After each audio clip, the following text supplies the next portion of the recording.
অতিরিক্ত খাদ্য খেলে, অতিরিক্ত টেনশন করলে আমাদের কি হবে? অতিরিক্ত ইনসুলিন, বুঝেন নাই কথা? অতিরিক্ত চিনি।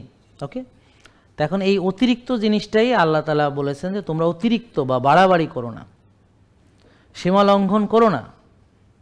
তো এটা আল্লাহর নিষেধ ছিল, সীমা লঙ্ঘন করা। তা আমরা সীমা লঙ্ঘন করেছি। অলরেডি কোষের একটা সীমা আছে, একটা কোষে কতখানি চর্বি থাকবে তার একটা সীমা আছে। ওই সীমা অতিক্রম করলে তারপর ডায়াবেটিস হবে। তার মানে যাদের ডায়াবেটিস আছে তারা অলরেডি সীমা লঙ্ঘনকারীদের দলে। মানে মাইন্ড করেন না, কথাটা এমনই হবে। সায়েন্টিফিক্যালি এটাই আছে যে সীমা লঙ্ঘন হয়েছে, মানে তার স্বাভাবিক সীমা লঙ্ঘন হয়েছে। রক্তচাপের স্বাভাবিক সীমা এখন বিপদ সীমা, তার মানে সীমা লঙ্ঘন ঘটেছে।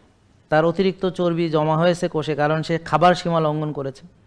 তারপর সে রাতের ঘুম নষ্ট করেছে।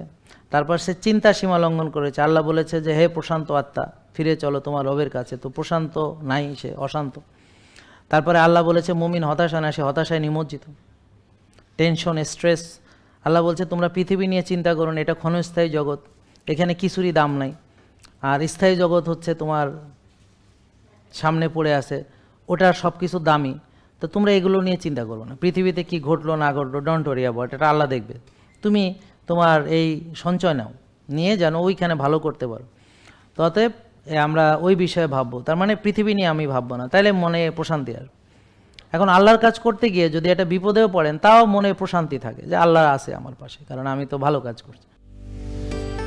জেকে লাইফস্টাইল, ওষুধ মুক্ত সুস্থ জীবন।